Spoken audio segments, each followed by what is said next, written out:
Vamos a más. Ahora sí, déjeme saludar con muchísimo gusto a dos grandes amigos y pues déjeme primero felicitar por el Día del Abogado al doctor Isaac de Paz, jurista y constitucionalista, a él y a usted que nos ve, que nos escucha, porque nos ven muchos abogados. Muchas gracias, queridos abogados y abogadas.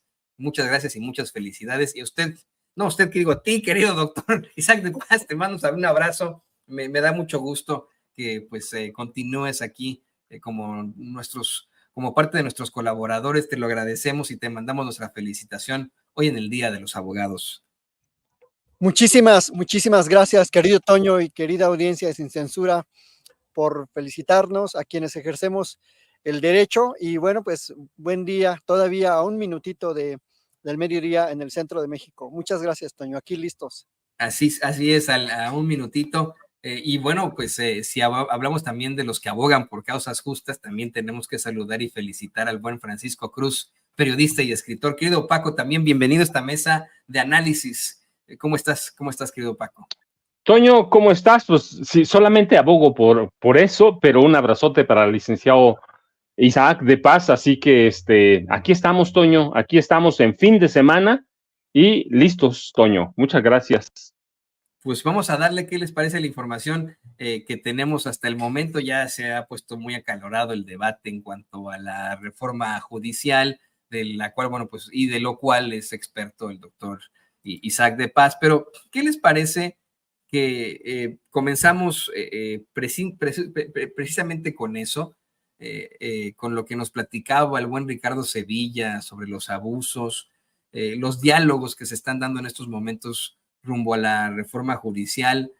Fíjate, doctor, tú sabes perfectamente que yo soy más que neófito en esto y solamente me gradué como abogado, nunca me titulé, ¿no? Esa sí es la realidad. Soy titulado como periodista, ahí sí tengo mi cédula, pero como abogado nunca lo hice.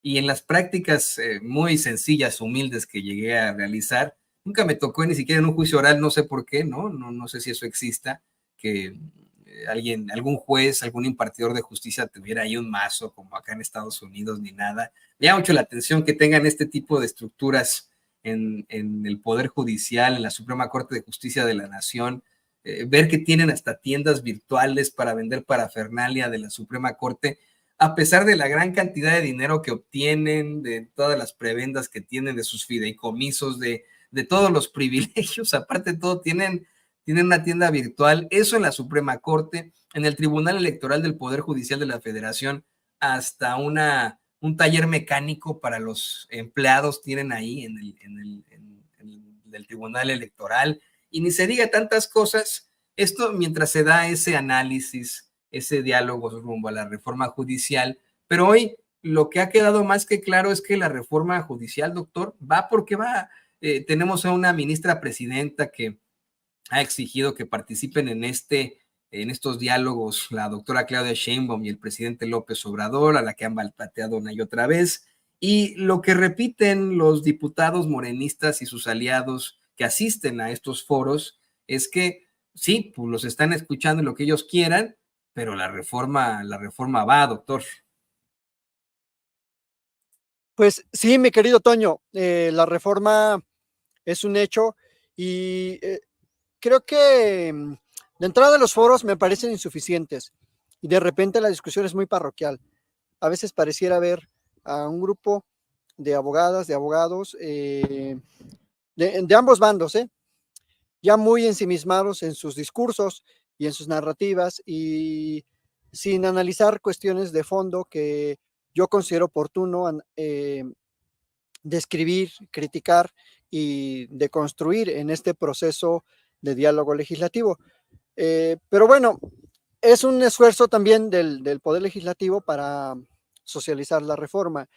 Y sobre la observación o la petición de la ministra presidenta para que se siente a la mesa el propio presidente López Obrador, la propia presidenta electa, creo que llega muy tarde, muy tarde, no solo en el ámbito personal de ella como ministra, sino en el ámbito institucional. Yo siempre he dicho que el Poder Judicial tiene que dialogar, pero hay una postura en la judicatura, la dominante, que dice que los jueces no deben hablar. Es una postura, por cierto, del siglo XVII, que dice que los jueces solo deben ser la boca de la ley, que hablan con sus sentencias. Y es una postura del siglo XVII francés, del siglo XVIII, el siglo XIX, ¿no? Que el juez es la bouche de la loi, decían los franceses. Y creo que no, estamos en el siglo XXI, los jueces tienen que expresar la justificación, el fundamento, y ¿por qué no? Abrirse al diálogo en todos los aspectos. No le ha pasado nada al ministro José Ramón Cosío, escribiendo libros, dando entrevistas, participando activamente en asociaciones civiles, ni al ministro Saldívar, ahora en retiro, también participando política y activamente, ni a la ministra en retiro, Olga Sánchez Cordero de García Villegas. No le ha pasado nada. O sea, es natural que los jueces son personas con un bagaje político, porque el derecho es poder. Y volviendo al punto de la reforma, Toño, llega demasiado tarde esta petición de la ministra presidenta. De entrada, no tenía redes sociales antes de ser ministra presidenta. Ni siquiera sigue sin tener una red social propia, como si lo tenía José Ramón Cosío, como si lo tenía Olga Sánchez, el propio ministro Saldívar. Yo les sigo diciendo ministros porque siguen siendo, así se llaman, ministros en retiro, ¿no? Por eso sigo mencionando esa palabra.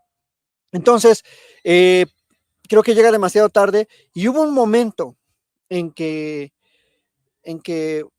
se dio la oportunidad de que dialogaran con el presidente, pero más que eso, o con la presidenta electa, más que eso, si la visión, aunque decimonónica, es hablar con las sentencias, bueno, pues era el momento entonces de hablar con sentencias a favor de los intereses populares, de hablar con sentencias que protegieran los intereses de la nación, de hablar con sentencias que protegieran la industria eléctrica nacional, un servicio público que sirve para maximizar los derechos humanos, que es la energía eléctrica. Sin energía eléctrica no podríamos tener este diálogo, no podría haber derecho a la información, no podría haber derecho a la alimentación, no podría haber derecho a la educación.